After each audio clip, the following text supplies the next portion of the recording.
Amém, irmãos? Salve os irmãos com a paz do Senhor Jesus, amém?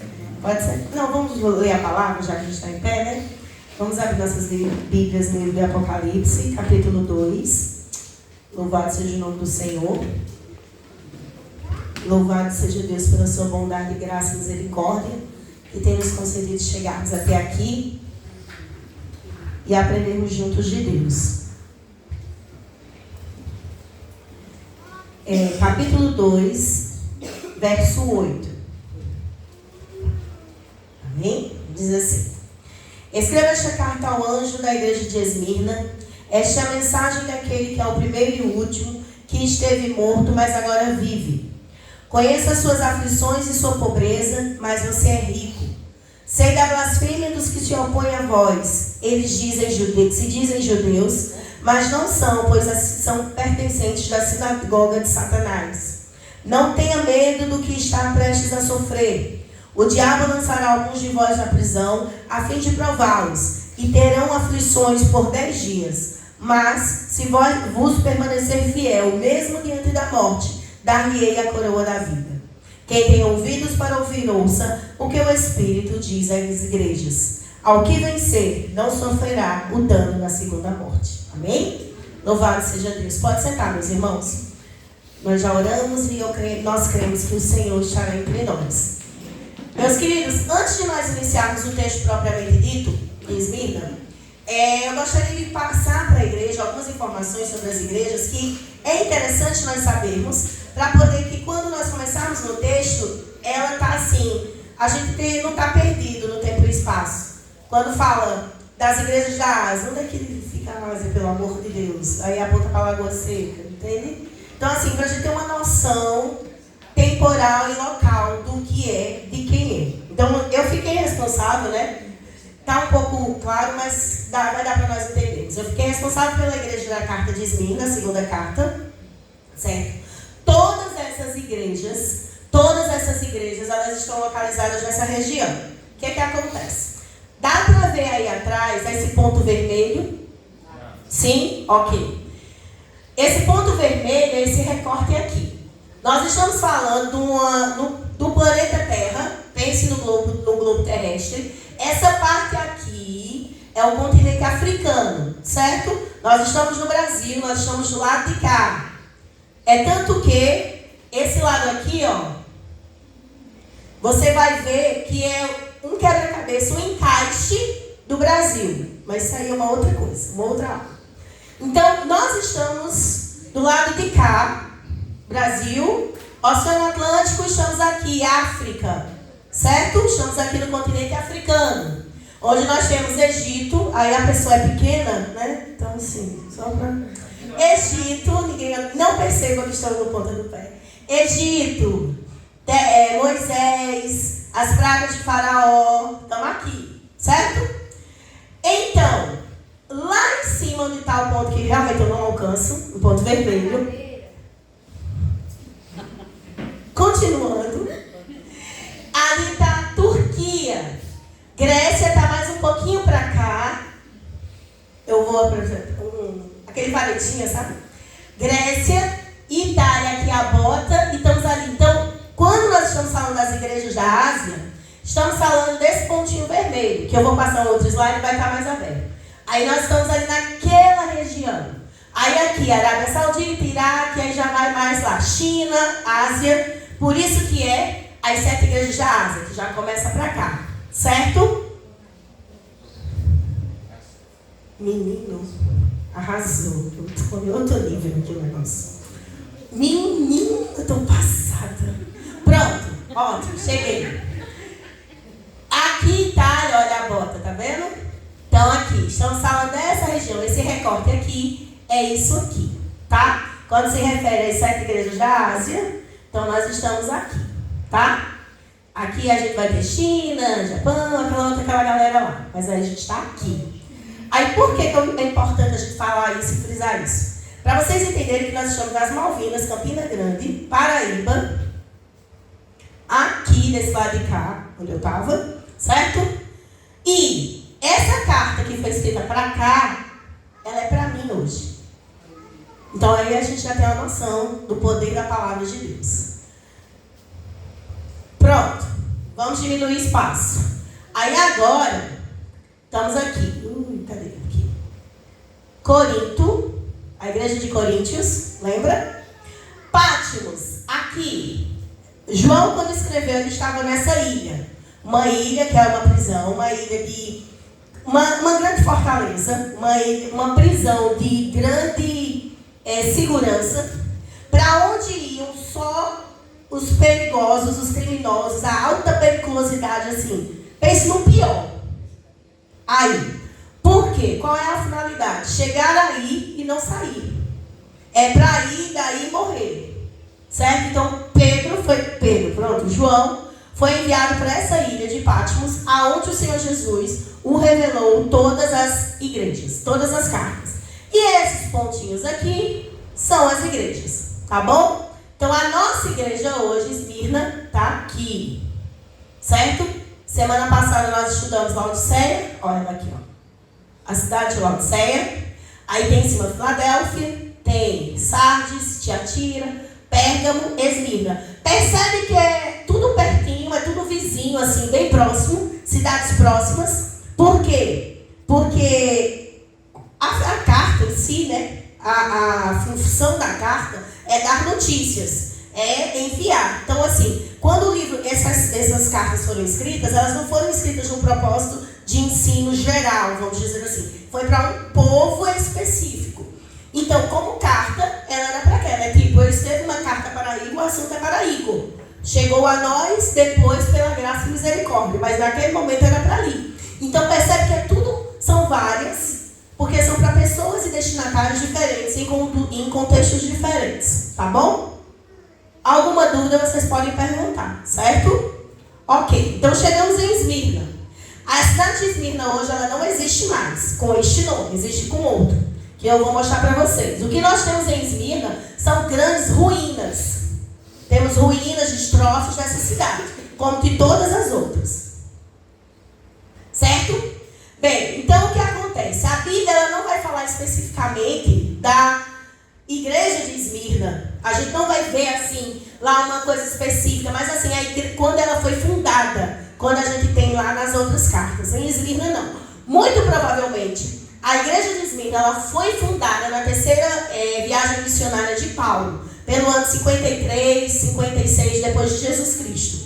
Certo? Então, é uma cidade situada ao norte de Éfeso, como a gente já viu, tá? A gente vai ver falar sobre ela em Apocalipse, especificamente, e talvez ela esteja inclusa nas citações que a gente vai ver lá em Atos, capítulo 19, que foi justamente da terceira viagem missionária de Paulo, quando ele expandiu o seu ministério, tá? Mas, em Apocalipse é que ela é identificada realmente como uma igreja. Então a gente não tem muitas informações específicas sobre essa igreja. O que é que nós temos? Sabemos que ela era, a cidade de Esmirna, ela era uma cidade muito importante, ela era uma cidade portuária. E aquela região que eu mostrei para vocês no mapa, era uma região muito rica e próspera da época. Por quê? Por causa do porto. Então os navios iam e vinham trazendo mercadorias, trazendo pessoas, e ali acontecia o quê? Um grande comércio, certo? Ela tinha uma boa posição, ela era uma cidade bem posicionada lá no mapa, por conta da Ásia. É tanto que ela é considerada na moeda dela a primeira cidade da Ásia que tem beleza e tamanho. Então, assim, era uma cidade que se achava pela sua beleza, pela sua riqueza, por tudo que ela possuía. Não só Esmirna, mas todas as cidades da Ásia, aquelas, estou falando de cidade, não igreja, certo? Vamos diferenciar isso, estou falando do povo, daquelas pessoas, não da igreja em si. Mas era uma cidade que se sentia, se achava. E de fato ela era muito bonita, ela tinha ruas pavimentadas, ela tinha boa infraestrutura. Então, para a época, era uma cidade que vivia aos pés de Roma e tinha um bom desenvolvimento, tá? Então, por que essas informações? Porque quando a gente começar no texto a falar da igreja, a igreja, vocês têm que entender que a igreja está nesse lugar, certo? Pronto. Hoje, essa é a cidade de Esmirna, na Turquia, tá? Hoje ela tem o nome de Izmir, certo? Então ela é uma cidade belíssima, assim. É um lugar muito bonito, certo? Muito próspero hoje. é uma riqueza muito bonita, assim, um local bacana, assim, né? Quem tiver a oportunidade de morar lá é bacana. Então vamos lá. Então ela era muito bela, como eu já falei. Ela era conhecida pelos seus lindos bosques, pelas suas lindas florestas. E interessante que lá em Esmirna tem dois grandes templos, duas grandes divindades eram adoradas. Era Zeus, considerado, né, o pai das 7 maravilhas do mundo, e o templo da deusa Cibele, que era considerada a mãe espiritual dos romanos. Aqui, nesse momento do texto, a igreja estava aos pés, aos cuidados, ao domínio de Roma. Então, influência romana é o que tinha, influência grega também. Então, isso vai influenciar na cultura do povo, vai influenciar no que eles comem, no que eles fazem, no que eles adoram. Como hoje nós aqui brasileiros, nós temos a influência de quem? Da Europa, de Portugal. Então, muita cultura, não só de Portugal, né? Porque nós somos uma raça miscigenada. Então, nós somos o quê? A formação de 3 povos: africanos, índios, europeus e africanos. Então, você vai ver que a cultura brasileira hoje, ela é, assim, é rica. Porque você vai ver, nós estamos no Brasil, num país continental, 5 regiões. Você vai no norte, você vai ver uma cultura, quando você chega no sul, parece que você está em outro lugar. Por quê? Por causa da influência cultural que nós fomos colonizados. Aqui é a mesma coisa. Quando você chega, então você vai ver a influência de Roma, você vai ver a influência da Grécia. Então eles tinham, lá na cidade de Esmirna, eles tinham grandes templos, e esses templos de adorações, pagãos. E tinha um monte Pagos, certo? Era um monte grande, era um monte mesmo, muito bonito, que existe até hoje. E de lá eram lançados, feitas oferendas aos deuses. E de lá, cerca de 2.500 a 3.000 cristãos eram lançados para a morte. Por quê? Porque serviam Jesus. Então, eles tinham grandes edificações, eles tinham templos suntuosos, e Éfeso, né, a cidade de Esmirna, assim como Éfeso, era fiel ao culto imperador. Então, além dos seus deuses pagãos, eles adoravam ao imperador. Então, o imperador era tido como um deus. Tá? A palavra Esmirna significa mirra, perfume, cheiro suave ou amargo. E também foi escolhida como sede do culto ao imperador Tibério. Ok? Isso tudo é a cidade. Então, você passasse, os soldados romanos, você adora quem? Tibério. Você ama quem? César. Aí chega lá e diz assim, um cristão: você adora quem? A Jesus Cristo, o que vive para sempre. Vamos. Pegavam ele, ia lá para o Monte Pagos e lançavam fora. A não ser que ele negasse a fé. E sofria, então, perseguição por sua grande fidelidade. Pronto. Quem era o pastor da igreja? O pastor da igreja era um senhorzinho chamado Policarpo de Esmirna. Ele era discípulo de João. Ele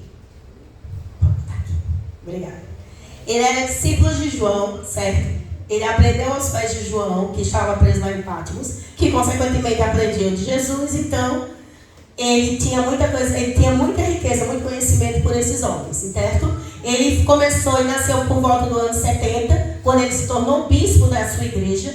Era uma igreja unida e bem organizada.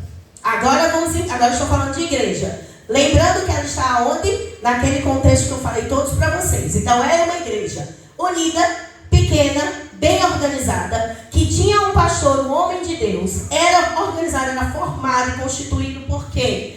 Escravos, pessoas que se convertiam, aristocratas, alguns políticos, algumas pessoas influentes se convertiam e estavam na igreja, certo?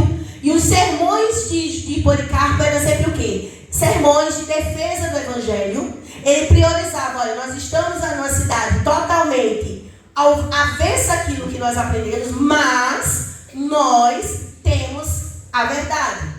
E ele preservava isso, ele ensinava a igreja, certo? Ele inflamava os ouvidos contra a luta contra o paganismo, contra o templo. Ele dizia que não pode, que é pecado, que vai para o inferno, que se fosse para morrer por Cristo, que morresse. Mas ele preservava isso.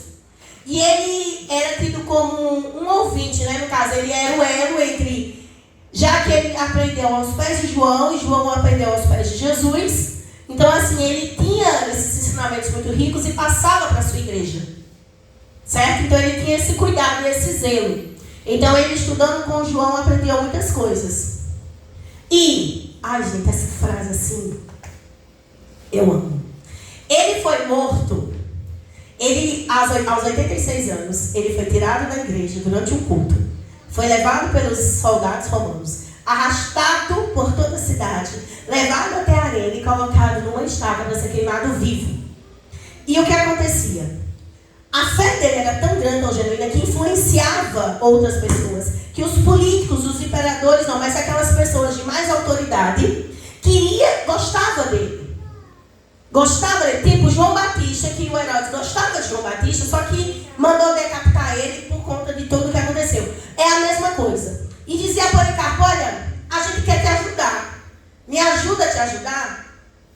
Renega a tua fé? Nega. Aí ele vai e diz assim, eu sirvo há 86 anos e ele não me fez nenhum mal. Como poderia eu blasfemar como o rei que me salvou? Com estas palavras, ele foi levado à arena, foi morto, vivo, colocado numa estaca como uma tocha humana e morreu servindo a Deus. O pastor. Visualiza a cena? Isaac e Tony estão pregando aqui, pastor Geraldo. Aí estão sofrendo uma grande perseguição, chega as polícias e levam eles e fazem isso. Foi justamente isso que aconteceu. Liga a miséria para mim, por favor. Agora vamos para o texto. Diante de tudo isso que a gente aprendeu até aqui, por que então Jesus escreveu isso para a igreja de Esmirna? Verso 8. Estas coisas diz o primeiro e o último. Jesus, quando ele começa a carta falando sobre isso, ele está se frisando a sua eternidade. Você vai ver no início dos textos, de todas as palavras, de todas as mensagens, você vai ver que Jesus, quando ele se apresenta, escreva a igreja, o anjo da igreja, e ele vai fazer uma citação sobre ele mesmo, uma característica sobre ele mesmo. E aqui ele vai dizer, olha, eu escrevo a igreja de Esmirna, este é o primeiro e o último, o que esteve morto, mas agora vive.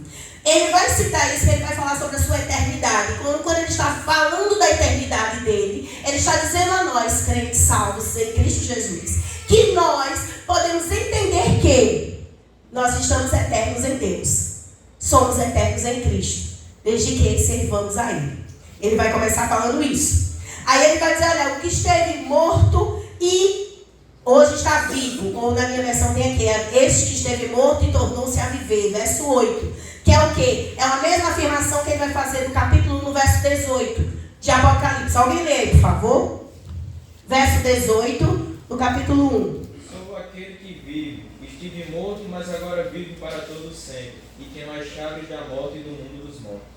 Exatamente. Por que Cristo está fazendo isso? Cristo está fazendo isso para nos lembrar, para lembrar ao povo, à igreja de Esmirna, que eles vão passar por todas as circunstâncias, mas é importante que situações e perseguições difíceis têm que ser encaradas lembrando de quê? Da ressurreição de Jesus Cristo. Lembrando que Cristo está vivo, que Cristo passou por tudo que nós sabemos que Ele passou, mas hoje Ele vive, nos dando assim, ó. Se Ele está vivo, minha gente, está tudo certo, podemos passar. Não significa que nós não vamos sentir dor, não significa que nós não vamos chorar, não significa nada disso, significa que nós vamos passar, que podemos passar, que o Senhor deles não fracassou diante da morte. E que nós precisamos ser o quê? Fiéis nessa mesma esperança. É o que está dizendo aqui o início do versículo. A saudação. Então essa saudação já começa com um negócio desse, o que vem depois é lucro. Saber que, mediante tudo isso, mantenha na mente como eles estavam, como era a igreja, tá? Como era o lugar que eles estavam. Por quê? Então, mediante tudo isso, é fácil. Olha o verso 9. Conheço suas aflições, ou conheço a tua tribulação, a sua pobreza, mas vós é rico. Sei da blasfêmia do que se opõe a vós. Eles se dizem judeus, mas não são, pois pertencem à sinagoga de Satanás. Vamos entender o que acontece. Verso 9, ele vai começar, olha, conheço a tua tribulação, conheço as tuas dores, conheço tudo isso. Jesus, então, no meio dos candeeiros, né? No meio, lembra da aula passada? Jesus está no meio dos candeeiros. Quem são os candeeiros? Somos nós. Então, ele está no nosso meio. Então, no meio da igreja de Esmirna, Jesus estava lá e ele vai dizer assim, olha, que via, que conhecia os sofrimentos de seus seguidores. O que acontece é que nós... O que acontece é que muitas vezes nós achamos que mediante esse sofrimento que nós estamos passando, a gente chega para Jesus e diz, Jesus, tu não está me vendo, não.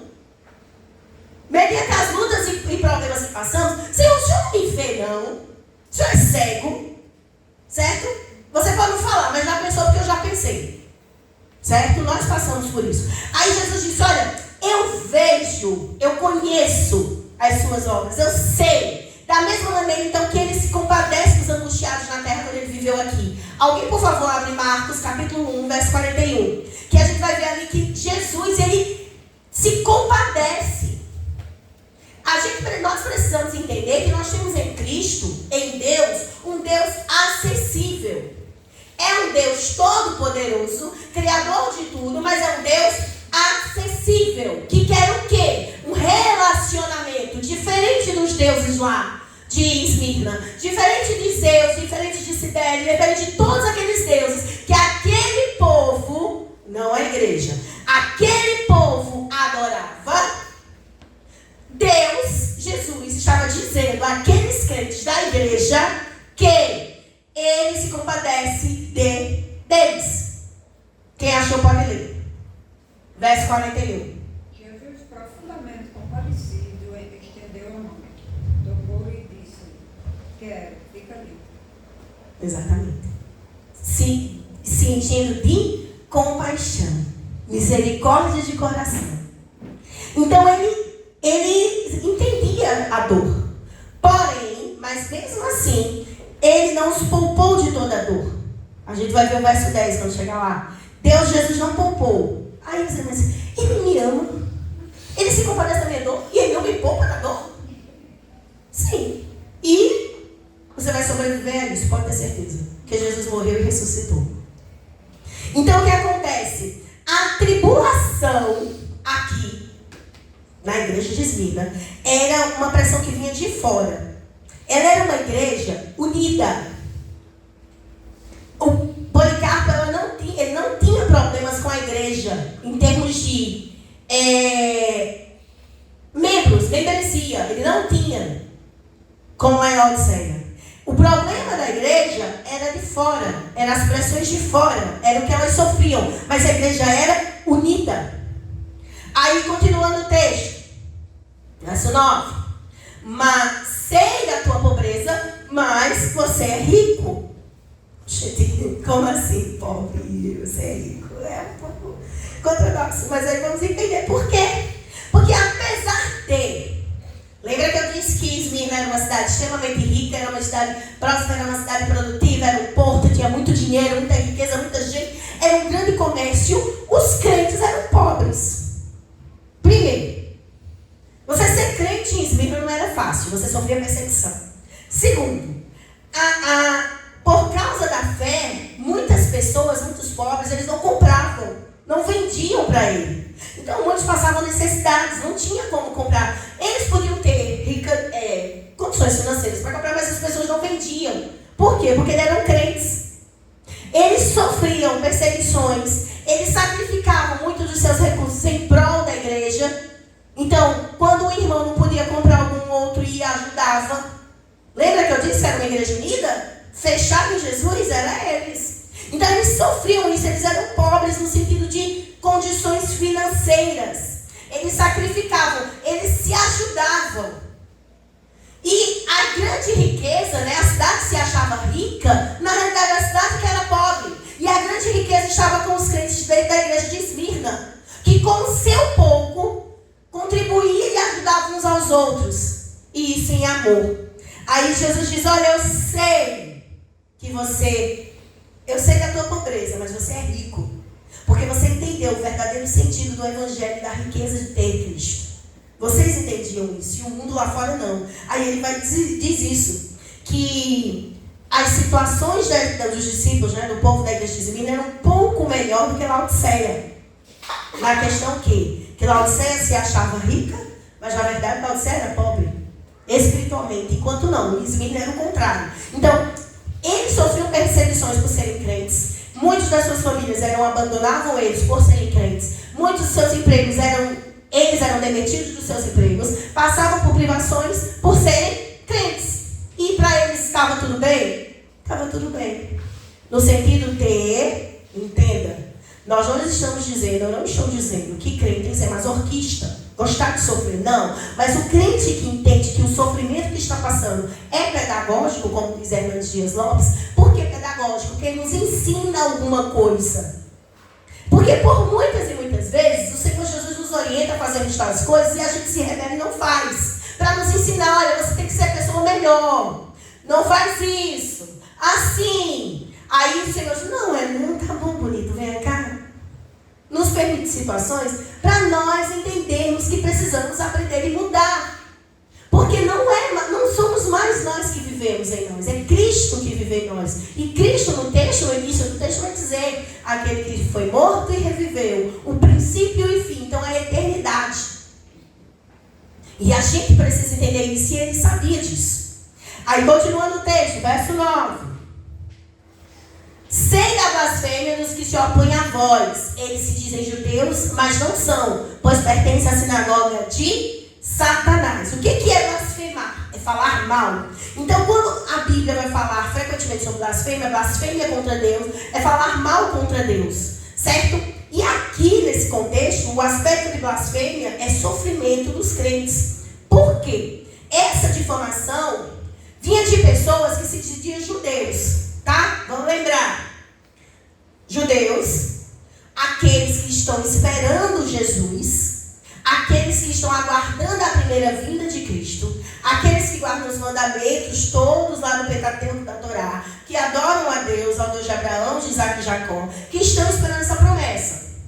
Beleza?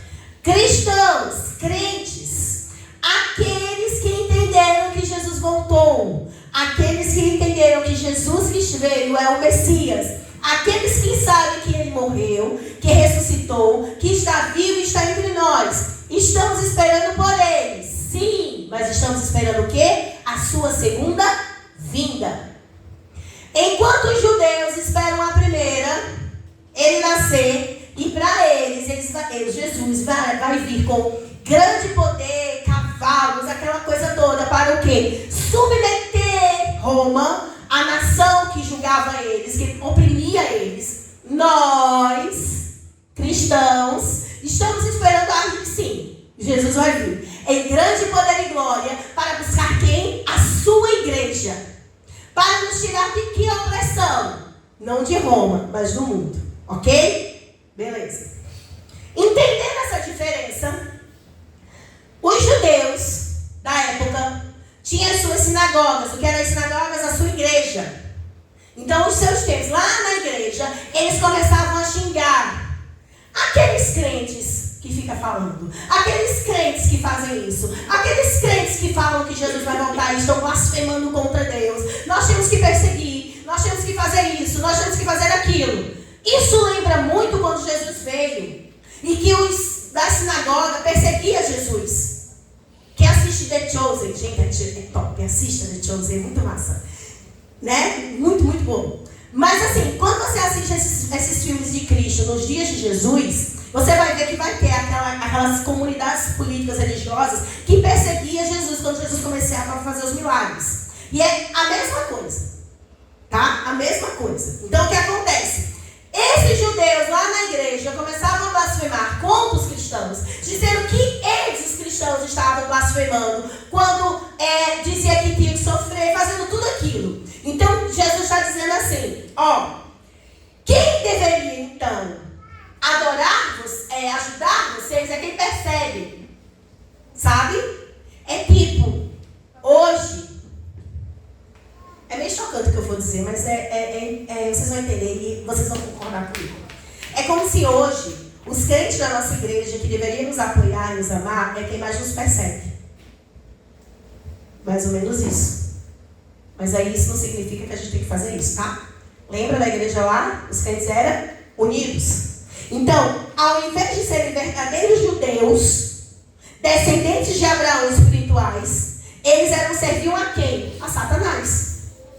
Aí tu sabe, né, que tem uns crentes que emprestam a boca a Satanás.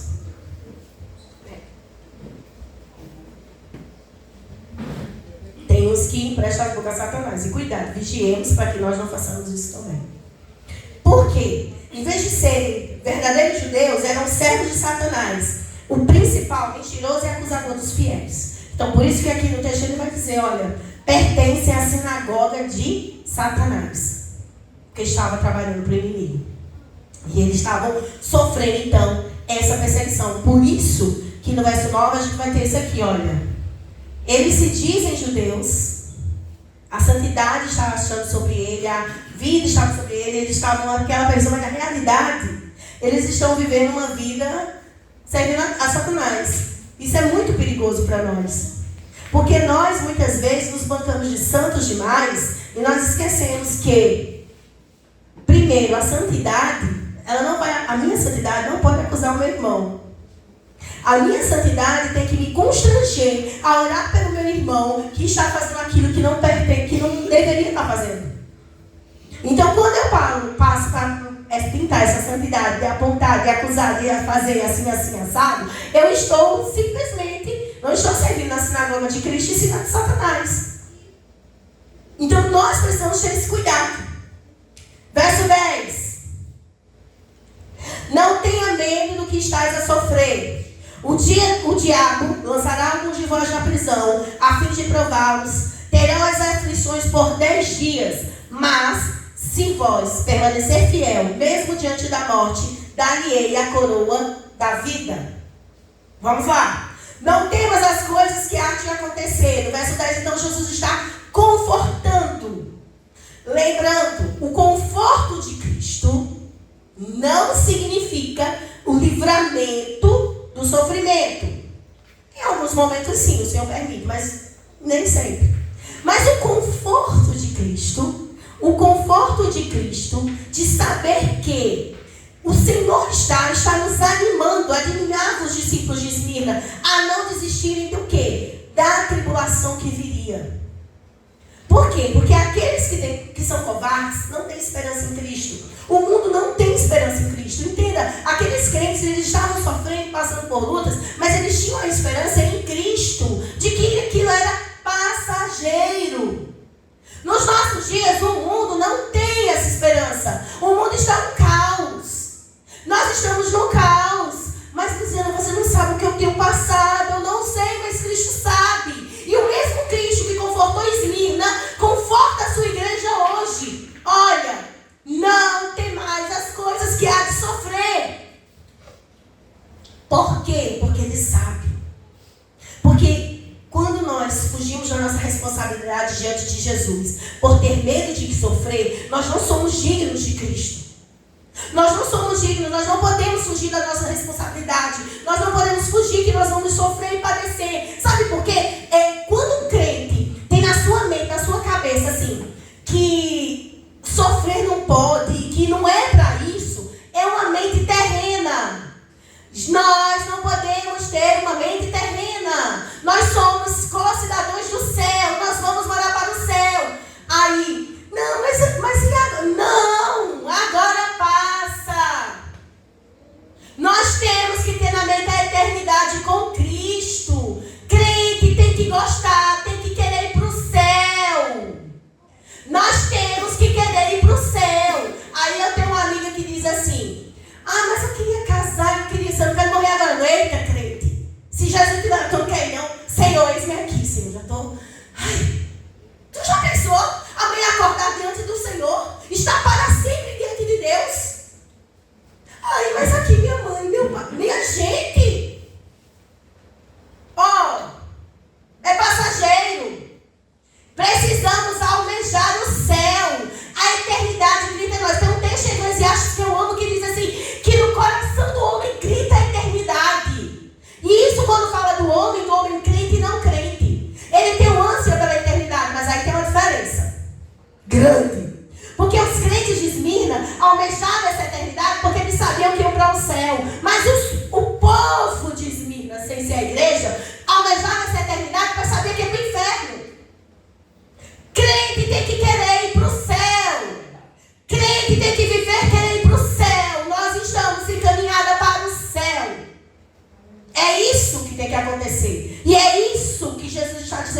vocês. Não tema as coisas que há de sofrer. Por quê? Porque pessoas iam dizer assim, olha, que um servo fiel, uma pessoa tem que ser próspera, tem que ser livre de sofrimento, está errado.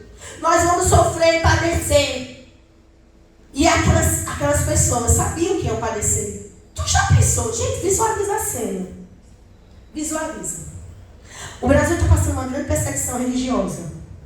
Aí, Isaac está pregando aqui. Está a Tônia aqui sentada. Está o Hélio aqui. Pastor Geraldo. A igreja bombando, montada. E eles pregando. Se convertam. Raça de víboras. Convertei-vos. Voltai a Cristo. Aí chega a polícia assim. Né? Deus chega de susto. Leva eles tudinho. E eles vão morrer por amor a Cristo. E os crentes continuam firmes e fiéis, porque sabem que aquela morte é como Policarpo disse. Gente, quando eu leio essa coisa de Policarpo, dá uma vergonha de mim. Eu digo, meu Deus. Chegou o sul. Vivido 86 anos e ele nunca me negou. Como poderei eu faltar para esse rei que me salvou? E a igreja continuava firme. E é isso. Por que Jesus está falando isso? Continuando o texto. O diabo lançará alguns de vós à prisão, a fim de prová-los, e terão aflições por 10 dias. Então, o diabo, ele é visto como fonte de perseguição. Quando a gente fala de perseguição, a gente fala logo do diabo. Tudo bem, a gente já fala logo que é o diabo. Certo? Então, a perseguição, ele vai o quê? Pegar alguns crentes e vai prender. Deixa eu te contar.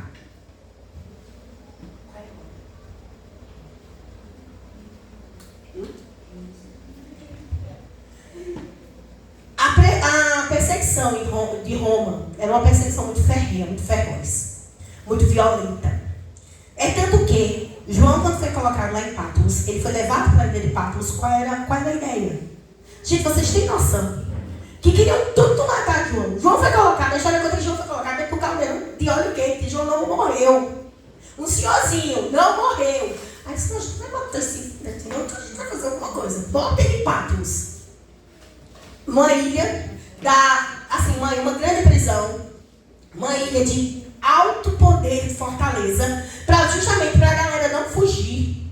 Então era para ele morrer mesmo. Então, quando um crente ou uma pessoa era presa por Roma, os romanos eles não tinham muita piedade com seus presos. Hoje não, né? Hoje os presos têm algumas regalias, mas naqueles dias não tem isso não. Era assim, morreu, sentença para a morte. Muitos morriam de doenças, muitos morriam de más condições higiênicas, morriam de fome. Então, assim, não tinha. Então, muitos deles iam ser colocados para serem presos, para testarem o quê? A sua lealdade a Cristo. Para testarem a sua lealdade a Cristo através da sua perseguição. Vamos ver se esse povo agora não se ajeita? Vamos levar para lá. Não, mas Cristo está dizendo assim, olha, alguns vão ser presos, certo? E vão aguardar julgamento e vão ser mortos. Lembra de Paulo? Guardando julgamentos, vão ser mortos. Mas, continuando no verso 10. Terão aflições por 10 dias. Quando se retrata essa questão de 10 dias, certo? Não está falando literalmente, vão passar 10 dias. Quando está falando sobre essa questão, está falando uma questão de tempo. Certo? Teu sofrimento começa, tem um tempo e tem um fim. Pegou a visão? Então, o sofrimento que passamos hoje começou, estamos passando, vai acabar. Lembra das provas que tu já passou, que começou, passou e acabou. Vieram outras, mas aquelas acabaram. É isso que Jesus estava dizendo. Então, o que acontece? Então, a lealdade desses crentes seriam, então, testadas. Então, era um período curto, mas seria uma aprovação completa. Certo? Quando ele fala nessa questão de 10 dias, é uma questão de tempo. Passa. Aí, o que acontece? Continuando. Mas, se vos permanecer fiel até a morte, dar-lhe-ei a coroa da vida. Então, fiel até a morte é o fim da perseguição. Aí você vai me dizer assim: então eu vou ter que morrer para passar pela prova? Não obrigatoriamente. Terrena não. Mas a nossa luta espiritual, sim. Quando nós morrermos, nós estaremos então vencidos. Quer dizer, vitoriosos. Por quê? Nós vencemos. Porque se nós somos fiéis até a morte. Então, o que poderia ser a própria morte? Quando realmente os fiéis forem mortos por causa de amor em Cristo. Então, o que acontece? Às vezes a gente arruma desculpa para não fazer o que Deus quer que nós façamos. A gente arruma desculpa para não, Senhor, mas por quê? Porque esse momento é mais importante, a minha vida é mais importante. Queridos, a mais importante é a nossa fidelidade a Deus. Isso é primordial, a nossa fidelidade e amor a Deus. Então, se Cristo diz, olha, você precisa deixar de fazer isso, deixe de fazer isso. Mas eu não consigo. Não, a gente não consegue. Mas, lembra do início do texto? Jesus, a eternidade, Ele nos ajuda. O Espírito Santo de Deus que trabalha em nós, através dele, transforma o nosso homem. O nosso homem, a nossa natureza caída, a nossa natureza depravada é transformada por causa de Cristo, por causa do Espírito Santo. Nós não temos força para isso. Porque tem hora que chega, tem umas mães que olham. Tem hora que chegam umas mães que testam meu réu primário. Testa. Tem umas que, meu pai amado, que dá vontade de você... Eu sou assim, dá vontade. Aí, o Espírito Santo, filha, calma. Aí a gente engole na força do ódio. Engole na força do ódio. Não venha me dizer que é fácil não, porque não é não. Sabe por que não é fácil? Porque é uma luta contra nós. É uma luta contra nós. Não é fácil a gente ser convertido. Não é fácil a gente ser crente. Não é fácil. Mas é possível. Porque o Espírito Santo que trabalha em nós vai trabalhando em nós. Aí a gente engole na força do ódio. Toma um copo d'água. Faz uma Senhor. E vai. E é isso, é diariamente. A nossa natureza tem que ser trabalhada diariamente. Porque o mais importante é a nossa fidelidade a Deus. Para nós sermos fiéis até o dia da morte. Não, pronto, mas não, quem tem que morrer sou eu. Eu tenho que ser fiel até a morte. Porque senão, como é que vai ser naquele dia? E eu não vou estar na eternidade com Cristo. Não. Ai, por quê? Ser fiel até a morte? Verso 10. Mas, se vos permanecer fiel mesmo diante da morte, eu darei o quê? A coroa da vida. Quando a gente lembra a coroa, a gente lembra o quê? Riqueza, rei, rainha, príncipe, princesas. Então refere-se à vitória. A coroa da vida vem de quem? Vem de Cristo, aquele que pode nos dar a vida. E a coroa da justiça nos será dada por Cristo, aqueles que perseverarem até o fim. Eu quero que, por gentileza, alguém abra 2 Timóteo, capítulo 4, verso 8. Porque a coroa da justiça será dada a essas pessoas. Pode ler. 2 Timóteo, capítulo 4, verso 8. Que agora a coroa da justiça lhe está guardada, a qual o Senhor, reto juiz, lhe dará naquele dia, não somente a mim, mas também a todos quantos amam as suas mãos. Deus é justo? Amém. Deus é justo? Sim. Deus é justo. E na sua justiça, quando Deus trabalha em nós, e quando na sua justiça, quando Deus nos prova, Ele está sendo justo conosco. Não ache que quando Deus está nos provando é porque Ele é injusto, não. Ele é justo. E toda prova ela tem um propósito e uma questão pedagógica para nos ensinar. E a mesma justiça que Ele nos prova mediante as nossas provas, Ele também é a mesma mesma justiça, é o mesmo justo que vai nos coroar e vai entender, olha filho, tu sofreu tanto que tu merece essa coroa. Tu passou por tanta coisa por amor de mim, que você sofreu tanto por mim, que você merece isso. Aí o texto de Timóteo vai dizer o quê? Que essa coroa de justiça será dada a quem? Aqueles que amam a sua vinda. Aí eu sou revoltada com aquele que diz, ai Senhor, agora não. Jesus nem é louco.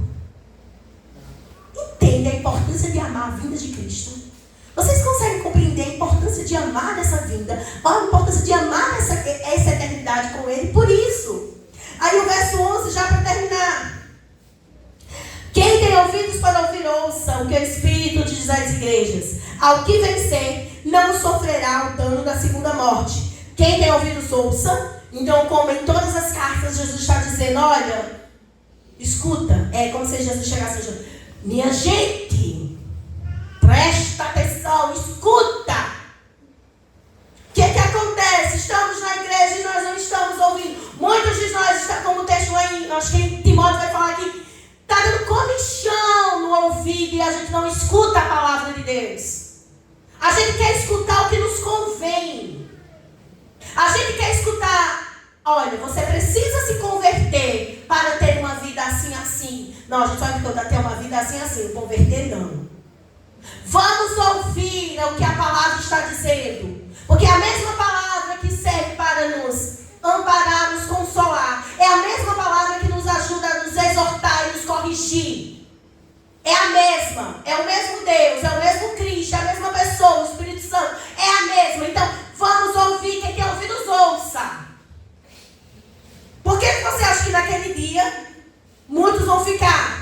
Porque não ouviu a palavra de Deus. É mais confortável viver no pecado. É mais cômodo fazer o que a gente quer. Claro que é. Porque estaremos satisfazendo a nossa carne, a nossa vontade. Mas nós precisamos ouvir.